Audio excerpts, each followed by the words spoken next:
It's an honor to be with President Lee of South Korea. We've known each other and gotten along very well.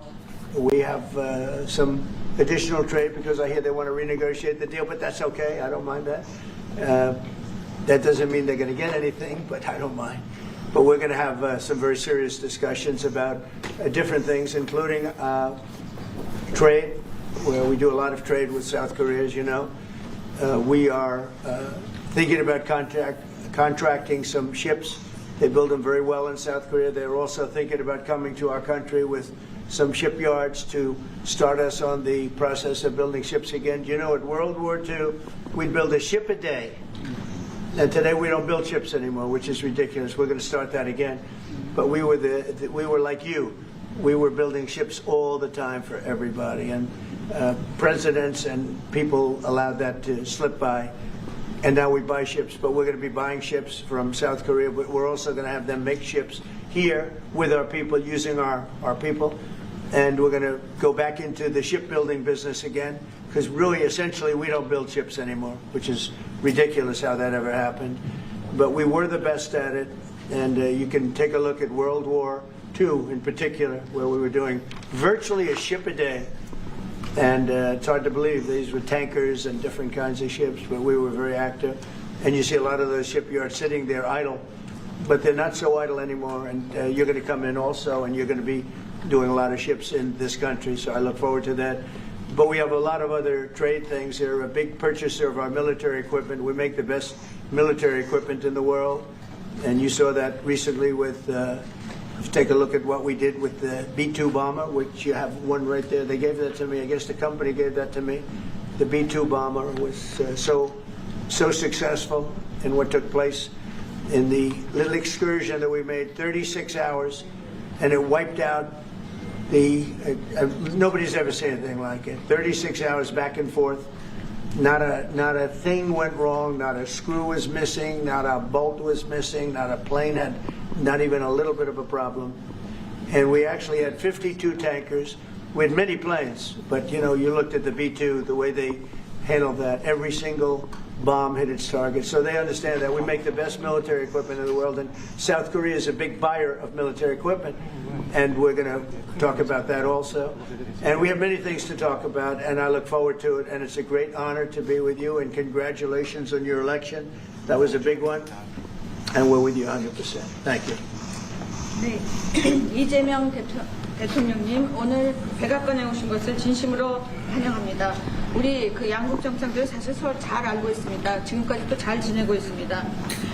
제가 알기로는 한국 측에서 어떤 추가적인 그런 그 관세 협상에 대해서 좀 관심이 있다고 하는데 괜찮습니다. 뭐 원한다고 다 줄 것은 아니지만 그렇다고 그 요청하는 것은 받아들이겠습니다.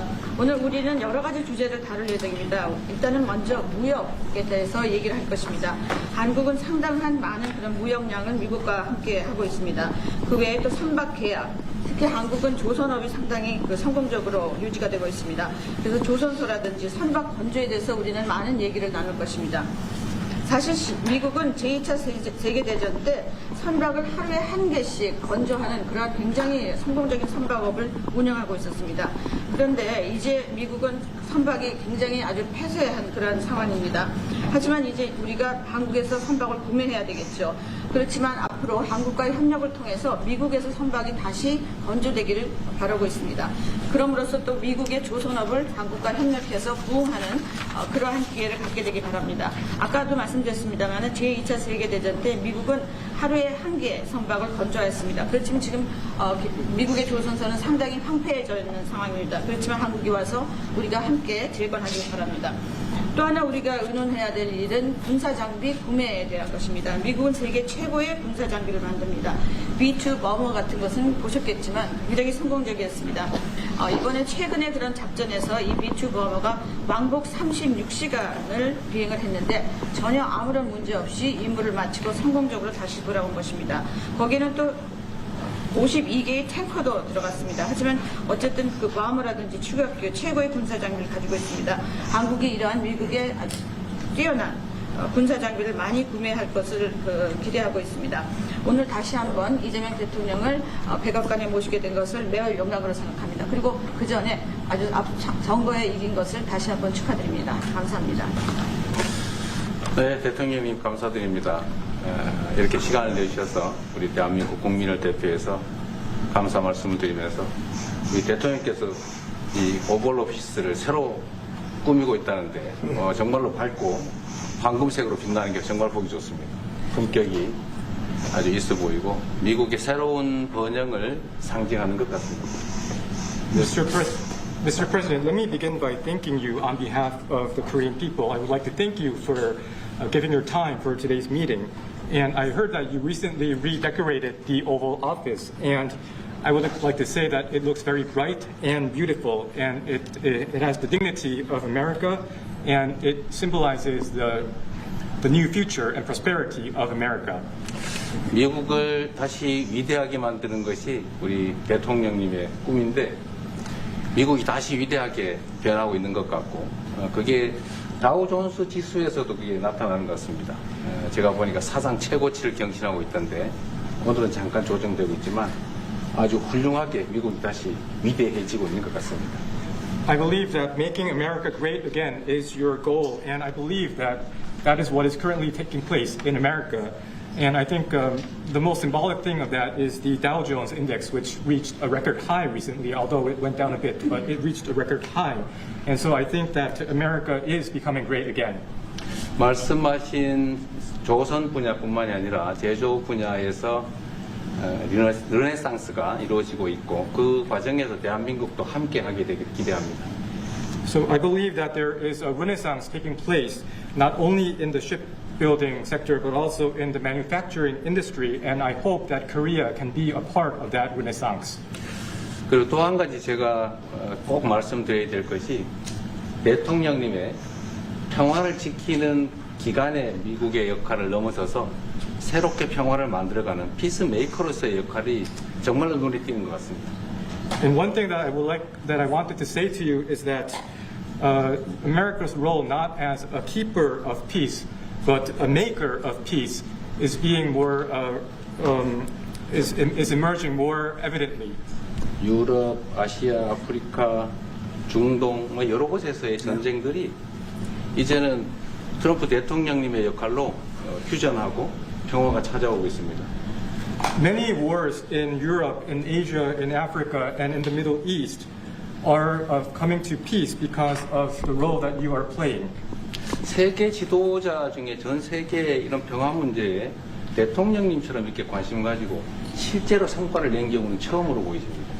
So among the many world leaders, I believe that you are the only leader who has made such accomplishments. 그리고 가급적이면 전 세계에서 유일하게 분단 국가로 남아 있는 한반도의 그 평화를 좀 만들어 주셔서 김정은과도 만나시고 북한에 트럼프 월드도 하나 지어서 거기서 저도 골프도 칠 수 있게 해주시고 그래서 전 세계가 인정하는 정말 세계사적인 평화의 메이커로서의 역할을 꼭 해주시기를 기대합니다. And I would like to mention that the only remaining divided nation in the world is the Korean Peninsula, and I would like to ask for your role in establishing peace on the Korean Peninsula. So I look forward to your meeting with Chairman Kim Jong-un and construction of a Trump Tower in North Korea and playing golf at that place. 아마 기다리고 있을 것 같습니다. 다시 한 번만. 네, 기다리고 있을 것 같습니다. So I believe he will be waiting for you.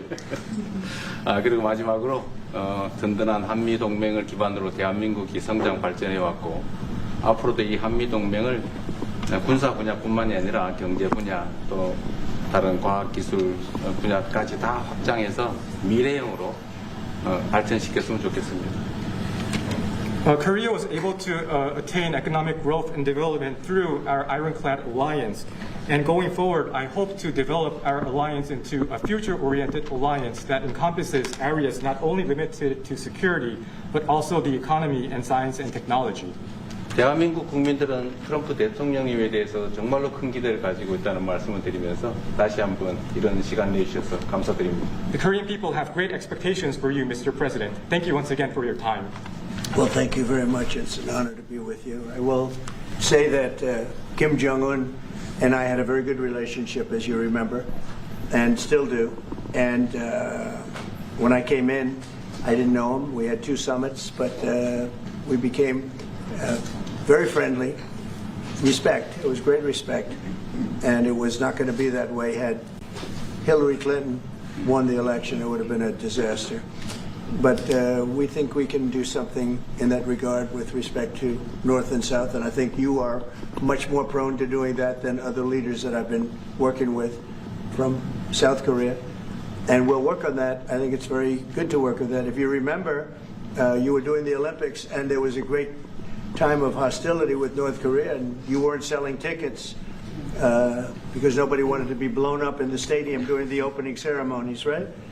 And you were not selling tickets. And I was also at my formative stage with North Korea and Kim Jong-un, and we were a little bit going at it about Rocket Man, Little Rocket Man, everything back and forth, and it was really nasty. And then I got a call one day, and they wanted to get together, they wanted to talk, and we started talking.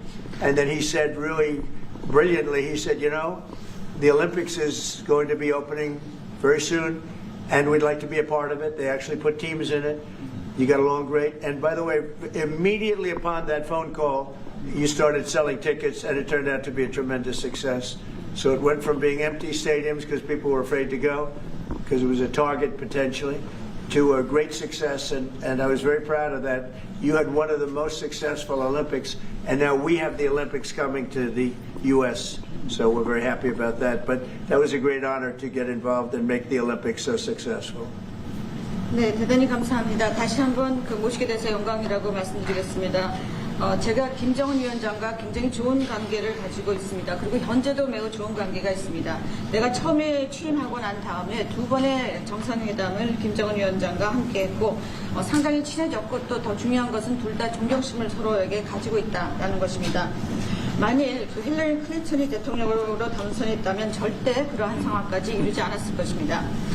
제가 보기에는 이재명 대통령께서 한국의 어느 지도자보다도 북한에 좀 더 문제를 해결하고자 하는 의지가 있는 그러한 대통령이라고 생각합니다. 그래서 어쩌면 우리가 함께 노력한다면 어느 정도 진전이 있을 수도 있겠습니다. 사실 그 한국에서 올림픽이 열렸을 때 북한 때문에 많은 사람들이 올림픽 표를 사지 않는 그런 현상이 생겨났었습니다.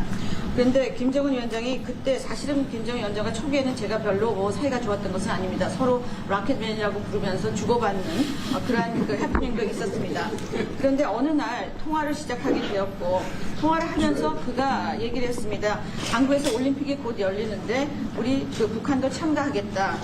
그렇게 얘기를 했습니다. 그리고 그 통화 직후에 올림픽표가 많이 팔리기 시작했습니다. 그리고 한국의 올림픽은 올림픽 역사상 가장 성공적인 올림픽으로 지금 기록되고 있습니다.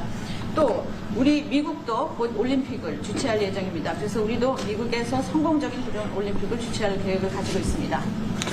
김정은 위원장 말씀을 하셔서 그런데 사실 대통령님 덕분에 이 북한하고 이 한반도 관계가 매우 안정적이었습니다. 그런데 사실 그 이후 대통령께서 미국 정치에서 잠깐 물러서 있는 그 사이에 사실은 북한의 미사일도 많이 개발됐고 핵폭탄도 많이 늘어났고 진척된 것도 없이 한반도 상황은 정말로 많이 나빠졌죠.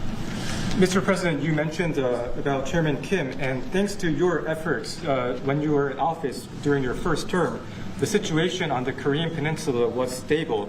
But during the hiatus where you were out of office, North Korea developed further its nuclear and missile capabilities, and that led to a deterioration on the situation of the Korean Peninsula. And they wouldn't have done that. They would not have done that if I were president. That 내가 was not going to 만약에 happen. 대통령이 당선되었다면 그런 일이 일어나지 않았을 것입니다. 전적으로 공감합니다. I completely agree with you. 그래서 지금 얼마 전에 김여정이 미국과 저를 비난하는 발언을 할 때도 대통령과 김정은 위원장의 특별한 관계에 대해서는 의심하지 않는다 이런 표현을 했습니다. 기다리고 있다는 뜻으로 보여졌습니다. So when Kim Yo-jong, the deputy director of the Workers' Party of Korea, issued a statement denouncing South Korea, she mentioned about the not bad relationship between you and Chairman Kim Jong-un, and I believe that this is a sign that North Korea is waiting. 한반도의 평화의 세기를 꼭 열어주시기 바랍니다. So I hope that you will usher in a new era of peace on the Korean Peninsula. I will do that, and we'll have talks. He'd like to meet with me. He didn't want to meet with Biden because he had no respect for Biden, but we look forward to meeting with him, and we'll make relations better. You'll help that.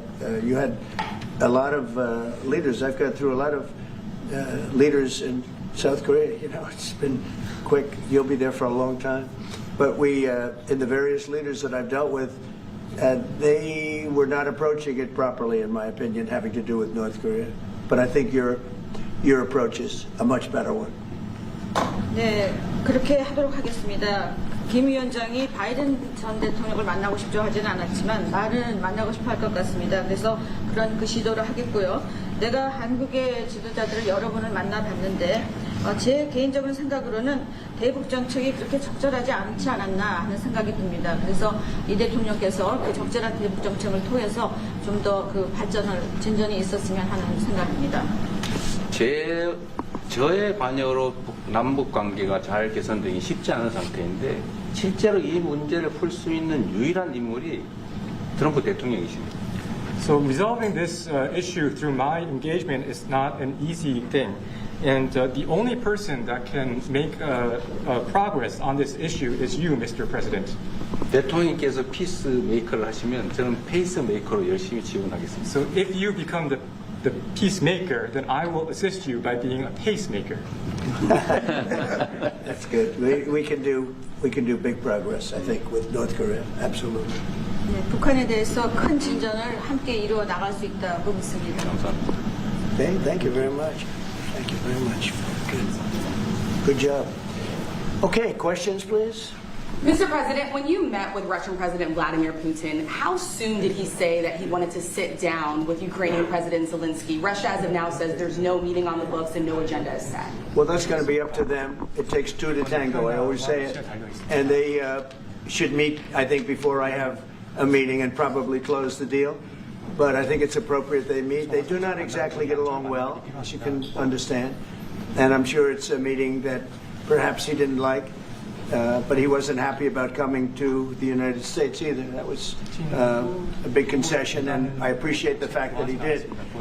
You know, I've always had a very good relationship, despite a fake Russia haunt that we had.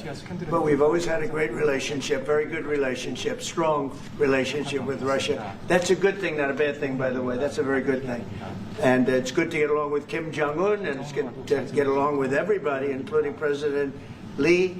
It's good to get along, and I get along with the foreign leaders. You see that with the biggest group of foreign leaders that we've ever had. Don't forget the European Union was here also representing a large group of countries just recently. So I believe that we're going to get that war straightened out. We're going to get it done.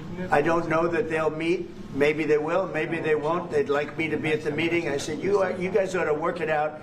It's between you, it's not us. Now, in the meantime, we're not spending any money on, as you know, on Ukraine. We're selling military equipment to NATO. NATO now is taking in, excuse me, NATO now is taking in a large amount of money from the countries.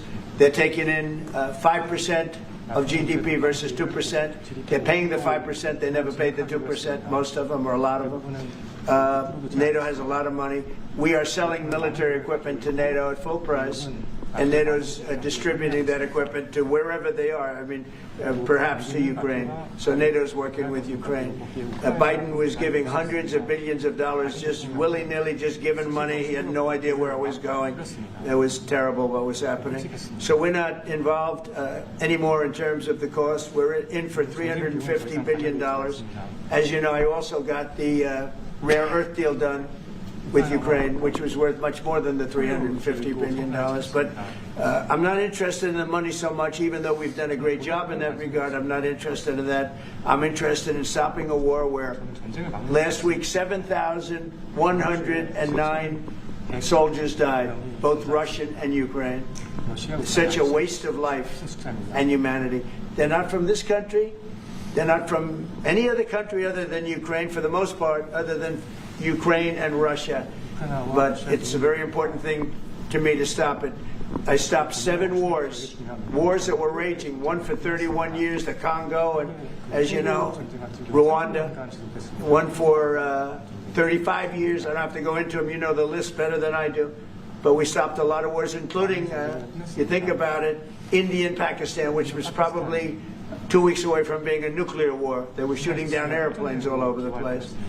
So I'm very proud of that. I thought this would be, in many ways, the easiest way. I have a very good relationship with Putin. I thought it would be the easiest one to stop, and it's really not. It's very complex. It's very personal from their standpoint. There's tremendous dislike personally between the two men, and we're going to have to straighten that out. But I would like to see them meet first. They'd like me to be there. I may be there. I may not. I'll see. But I wanted them to work out their differences first, because it is ultimately between them. And when that happens, I think we'll get an end. How soon, maybe they meet, maybe they don't. How long are you willing to let this play out? And if they don't meet, will there be consequences? And how soon for Russia? Yeah, there could be very big consequences, but we'll see what happens. There might be very big consequences, because this is something that has to end. This war would have never taken place, and for 4 years it didn't take place. But if I were president, this war would have never taken place. There has not been a war like this since the Second World War. This is the biggest thing that's happened in terms of warfare, wars. It's a whole new form of fighting. It's a drone fighting. It's a drone war. No, a drone war never existed before.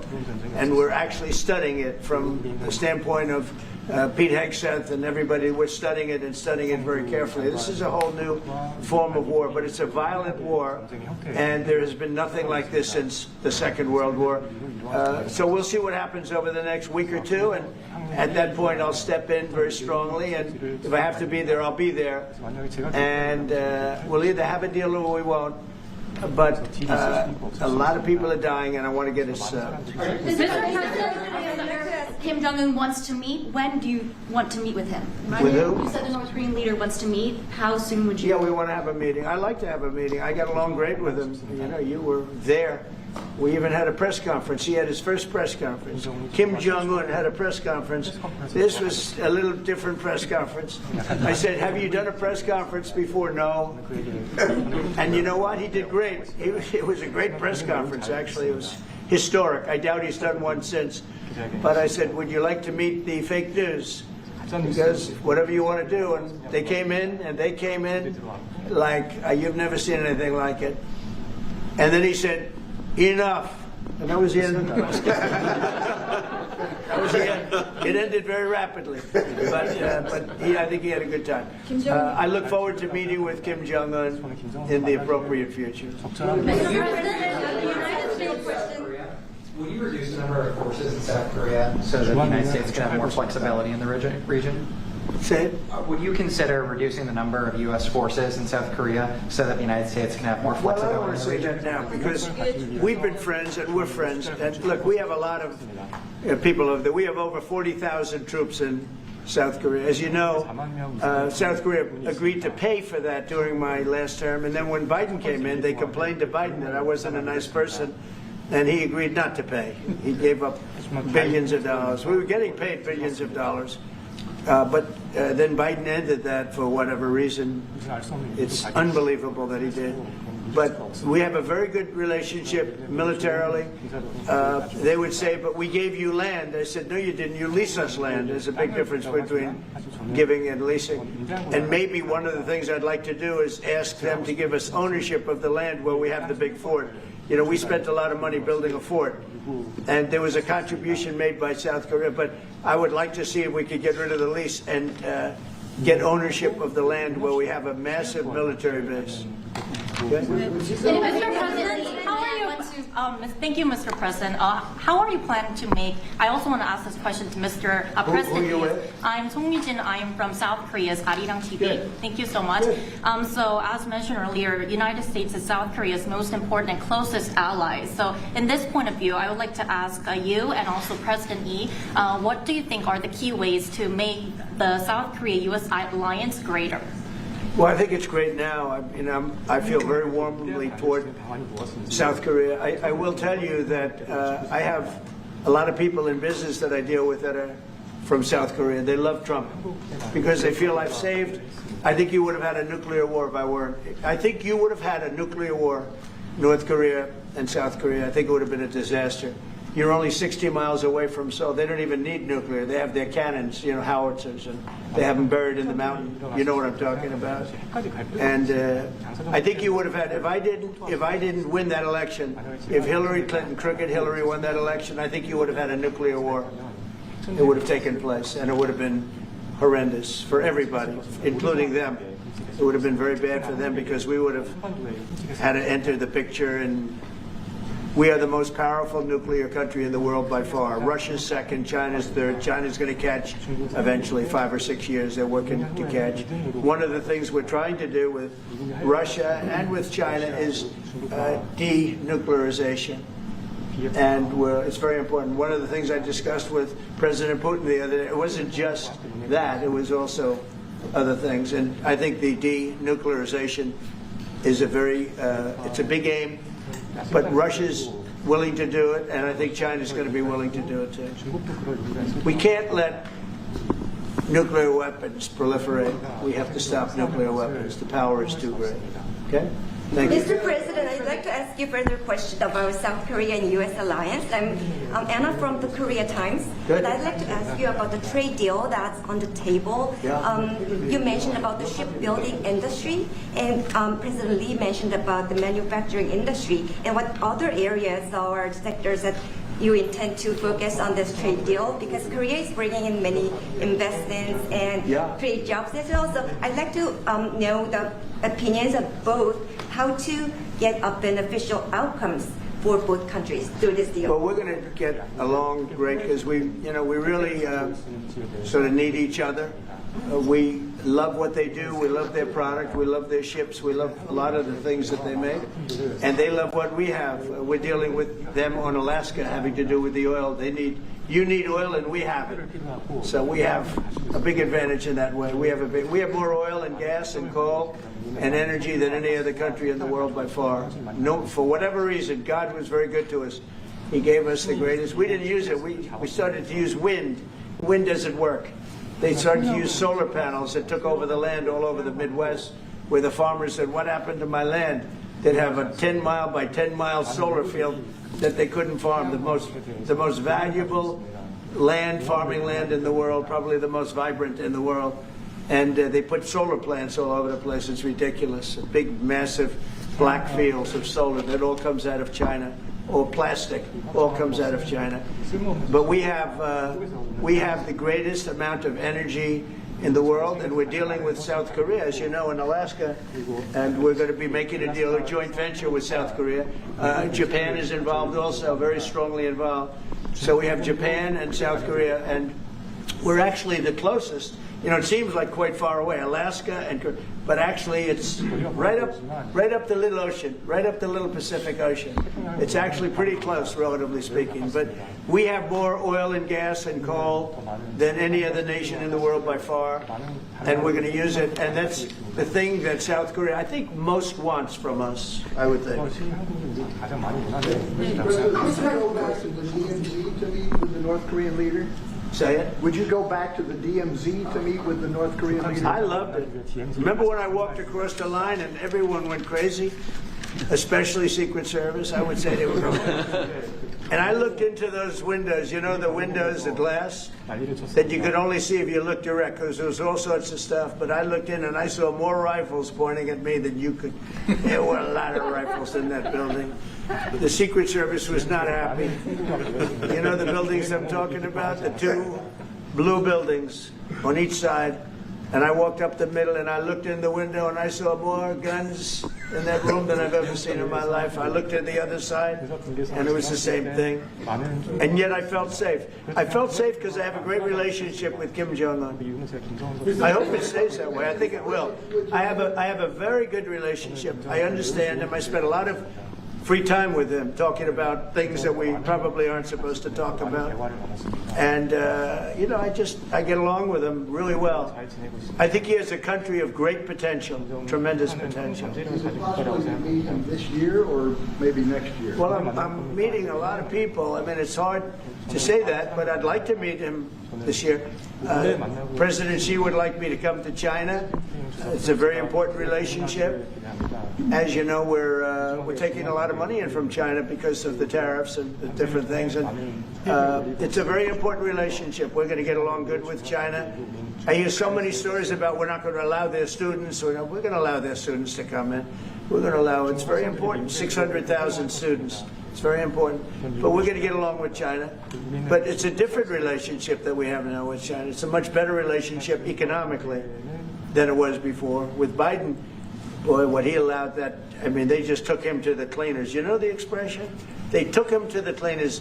I'm sure they have an equal expression in South Korea, but they took that guy out for a ride like nobody's ever been ridden before. Terrible. But we have a very strong relationship, Howard, I would say, economically with China now, getting much better.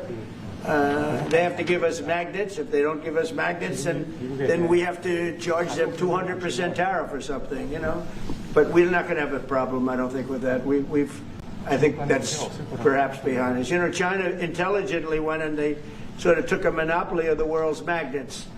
And nobody needed magnets until they convinced everybody 20 years ago, let's all do magnets. There were many other ways that the world could have gone. But so it'll take us probably a year to have them.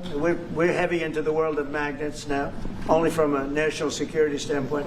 But we have a powerful thing. It's airplane parts. They have many Boeing jets. You know, they had 200 jets that didn't fly. And I've sent them all, based on his word, I sent them all of the parts so their planes can fly. I could have held them back. I didn't do that because of the relationship I have. And their planes are now flying. You know, we had 200 of their planes were unable to fly because we were not giving them Boeing parts purposely, because they weren't giving us magnets. Therefore, we weren't giving them. But we have a much more powerful thing, that's tariffs. If we wanted to put 100%, 200% tariffs on, we wouldn't do any business with China. And, you know, it would be okay, too, if we had to. But the magnet situation, we have tremendous power over them, and they have some power over us with magnets. We're going to have a lot of magnets in a pretty short period of time.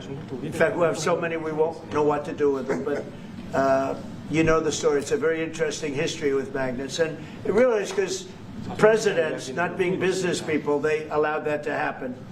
And they shouldn't have. But we have much more. I mean, look, in terms of playing the cards, we have much bigger and better cards than they do. But with that being said, I think we have a great relationship. I spoke to President Xi fairly recently, and at some point, probably during this year or shortly thereafter, we'll go to China. And I think we're going to see a magnificent sight. It's a great country. Mr. President, on the National You Guard. and President Lee actually are planning to go to China. You mentioned either this year or next year. Could you please share more details about your plans going to China and also President Lee? Well, maybe we'll go together. Do you want to go together? We can share a plane. We'll save energy. We'll save a little, you know, the ozone layer. Remember President Obama used to talk about the ozone layer, and then he'd fly to Hawaii to play around the golf in a 747. Mr. President, on Would the you national. accept the invitation, Mr. Lee? 중국에서 만약 Well, I was sort of meant jokingly, but if you want, you can go. 대통령하고 같이 가면 좋겠습니다. I would like to go together with President. Do I accept? He doesn't accept. If you want to go, I'm going to get special permission. I'm sure you can go. But we're going to have a great relationship with China. I mean, it's happening. You see it. It's happening. They have some cards. We have incredible cards, but I don't want to play those cards. If I played those cards, that would destroy China. I'm not going to play those cards. Mr. President, on the National Guard, you've talked a lot about Democratic-run cities and states. Yeah. Would you also consider sending the National Guard into red states and red cities that are also seeing high crime? Sure, but there aren't that many of them. If you look at the top 25 cities for crime, just about every one of those cities is run by Democrats. And you know, one of the bad things they did, cashless bail, if you look back on time, when they allowed a murderer out that afternoon, you know, he'd kill somebody and then a couple of hours later he's walking the streets again, oftentimes killing again rapidly. Cashless bail is a disaster. You saw we had a news conference today on that. We're wiping it out in D.C., immediately wiping it out. It started in New York, I must tell you. And it's been a horrible thing for crime, especially violent crime. So we're going to end cashless bail, yes. Thank you. When will you deploy to Chicago, and how long are you keeping troops here in Washington, D.C.? Discussion. I really want to be appreciated. You know, when we go into a city and wipe out the crime, so D.C., it sounds so horrible. I'm embarrassed to say it in front of you because they don't have anything like this. Washington, D.C., sir, has not had a murder in 11 days. Now, he's saying that's a horrible thing to hear because they don't have murders for ever. But Washington, D.C., if you go back and check, it's been many years since we went a week without having a murder. Now we haven't had, and I would say that Washington, D.C. right now is much safer than Seoul. You know why? Because we have a friendly neighbor. We have more friendly neighbors. You have a different kind of problem. We all have different problems. But Washington, D.C. is a very safe city right now. People are going out to dinner. Restaurants are opening. Restaurants that were going to close are now going to stay open. Friends of mine are going out to dinner all the time. They didn't go out to dinner for 4 years. It went rampant during the Biden years. Just rampant. That's why Susie is very close to the mayor and has a lot of respect for her, but I view it maybe a little differently because the mayor would say that it's gotten better for 30 years. It's gotten better. No, it's gotten worse. And the worst day of all was when we just got to office for the second time. And it's in very bad shape. So the mayor shouldn't be saying that violent crime has been getting better. It's been getting much worse. And the day I took office, it was the worst. And we did some minor things, made it a little bit better, but then we said, look, we got to stop it because too many people are getting killed. And we have not had a murder in 11 days. It sounds crazy. I hate to say this in front of this gentleman who I respect because they don't have murders for years. But we have not had a murder in 11 days. And that's going to go on for a long time. And there will be, I guess, it'll happen a little bit, but we have a very safe city. This is one of the safer cities right now in the country. And in a short period of time, it'll be like the border. Nobody came in through our border for the last 90 days, 3 months. We had 0 illegal aliens from the Congo, from South America, from all over the world, from prisons coming in, pouring into our country. Nobody, not one person. And this is done by a liberal group, a liberal think tank. They do the work. Not one person has come into our country. Think of that. It's been amazing. And I didn't have to go back to Congress and ask. Biden could have done this by himself. I did. I said, close the borders. We had the great Tom Homan. We had Christie, as you know, Christie Noem, who did a fantastic job. She's doing a fantastic job. Pete Hegseth has been incredible with the, as I call it, the Department of War. You know, we call it the Department of Defense, but between us, I think we're going to change the name. You want to know the truth? I think we're going to have some information on that maybe soon, but I think because, you know, Department of Defense, we won the World War I, World War II. It was called the Department of War. And to me, that's really what it is. Its defense is a part of that. But I have a feeling we're going to be changing. I'm talking to the people. Everybody likes that. We had an unbelievable history of victory when it was Department of War. Then we changed it to Department of Defense. So that's a little thing, has nothing to do with your country, but it's something that I think you're going to be hearing about or seeing about over the next couple of weeks. Probably that change is going to be made over the next week or so. Are there different Koreas, North and South, or is there one Korea waiting to be unified? Well, I know it is 2 Koreas. I mean, you know, there was one Korea. It was a very large country and a very powerful country, and it was a country that went to war with China. President Xi explained it. Went to war with China many times over the last 2,000 years. You had many, I think he told me 51 times. So I remember I went to President Xi. I said, you know, we're having a problem with North Korea. Straighten it out, would you please? He said, well, we have been to war with them. And I think he said 51 times. But at that time, it was the whole of Korea. It wasn't, you know, North and South. And after he explained it, I said, all right, not going to be that easy. I guess you're right. But, you know, you had one Korea, and it was a very big, powerful nation. Now you have 2 big, powerful nations, but you have essentially a wall in between. Mr. President, elaborate comments, the post and comments you made on South Korea early this morning, like raids on churches, going into U.S. military base, purge, and revolution. How do you think about it? 이재 대통령께도 질문드리겠는데요. 저희가 이제 빛의 혁명이나 내란 사태 극복하는 과정에서 이런 이제 Right, I heard from Intel. 그 부분 설명해 주시면 좋을 것 같아요. I heard from Intel that there was a raid on churches. We're going to talk about that later. I haven't spoken about it yet, but when we meet, and that would be too bad if that's the case. But I did hear that from Intel, that there was a raid on churches, closing some churches. So we'll talk about that later. I could ask you now if you want. Mr. President, what conversation? Wait a minute, if you'd like. Because it didn't sound to me like South Korea.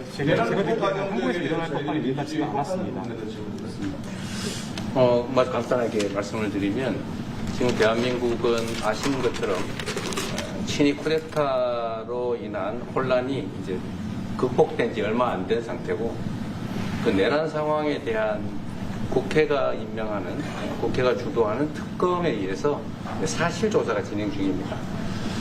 물론 저의 통제하에 있지는 않지만 하여튼 대한민국 검찰이 하는 일은 팩트 확인, 팩트 체크인데 미군을 직접 수사한 게 아니고 그 부대 안에 있는 한국군의 통제 시스템이 어떻게 작동했나를 확인한 것 같습니다. 나중에 좀 더 자세히 설명을 드리도록 하겠습니다.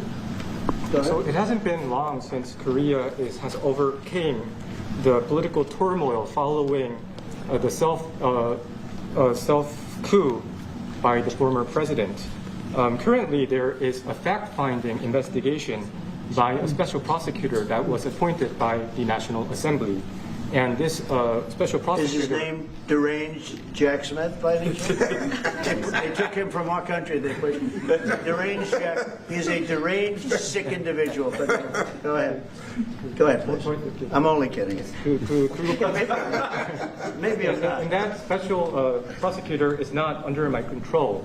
And so the special prosecutor is conducting a fact-finding investigation. And I would like to explain about what you said about U.S. bases. They did not conduct a search and seizure of American bases, but they looked into the chain of command and the control system of the Korean military. Right. And I would be happy to That's okay. explain about this more in detail I'm sure it's during our lunch meeting. I am sure it's a misunderstanding, but there is a rumor going around about churches, raiding churches. So we'll talk. I'm sure that's going to be worked out fine. Yeah, please go ahead. Mr. President, what conversations have you had with Israeli Prime Minister Benjamin Netanyahu about what is going on in Gaza? There was a UN-backed report that said there's a famine in Gaza. Based on what you know and what you've been briefed on, do you agree with that? So, I deal with Bibi Netanyahu quite a bit, and we had great success, obviously, in Iran. We knocked out their nuclear threat. That would have been a horror show having them have a nuclear weapon. They would have used it, too. We did very well there. Right now, they're talking about Gaza City. There's always talking about something. At some point, it's going to get settled. And I'm saying you better get it settled soon. You have to get it settled soon. And that means, nobody can forget October 7th. People forget October 7th. That was one of the most brutal. I've seen some terrible things, some brutal things. That was about as bad as it gets.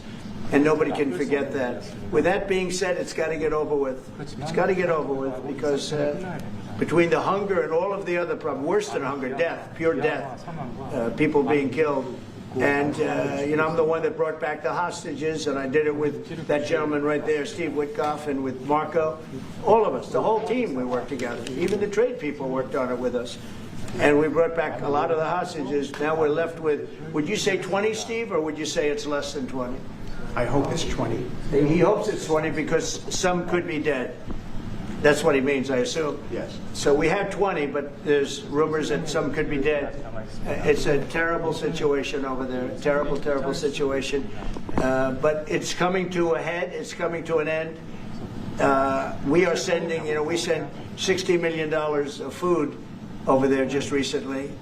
And I don't even know if people know it. We distributed ourselves. We're giving a lot of food, spending a lot of money on food, getting it over there. We have a lot of food. We have a lot of oil, and we have the greatest farmers in the world. So we have a lot of food, but we're sending a lot of it over to Gaza, and we're feeding a lot of people. But with all of that being said, it's a lot of people to feed. And I think that we will have, within the next 2 to 3 weeks, you're going to have pretty good, conclusive a conclusive ending. And it's a hard thing to say because they've been fighting for thousands of years. If you want to know, that's been a hotbed forever. But I think we're doing a very good job. But it does have to end. But people can't forget October 7th either. Do you plan to attend APEC summit to be held in Korea? A summit in South Korea? Yes, South yeah, Korea I'd love in to. November. I'd love to. Last time I spoke in front of your parliament, and I love doing that. Beautiful respect they had for our country, and a beautiful room. I remember how beautiful it was, and I enjoyed doing it. No, I could see going. I think I'm going for a trade meeting to South Korea pretty soon. You're hosting a trade meeting. So I can sneak away from that trade meeting and we'll go and do something for the president if he'd like me to do that, okay? But so we'll be going there fairly soon. You know about this? If you attend, then it's good chance to meet up Kim Jong-un again, or maybe Xi Jinping. Then how do you think of it? You mean set them up together? Yes. That'd be interesting. We'll arrange a meeting between you and Kim Jong-un. Would you like that? That's a very tough question right now. I don't know where that question is leading. Anyway, look, I get along great with Kim Jong-un, and if whatever I can do having to do with South Korea and getting people together, you should get together, right? Mr. President? Yes, ma'am.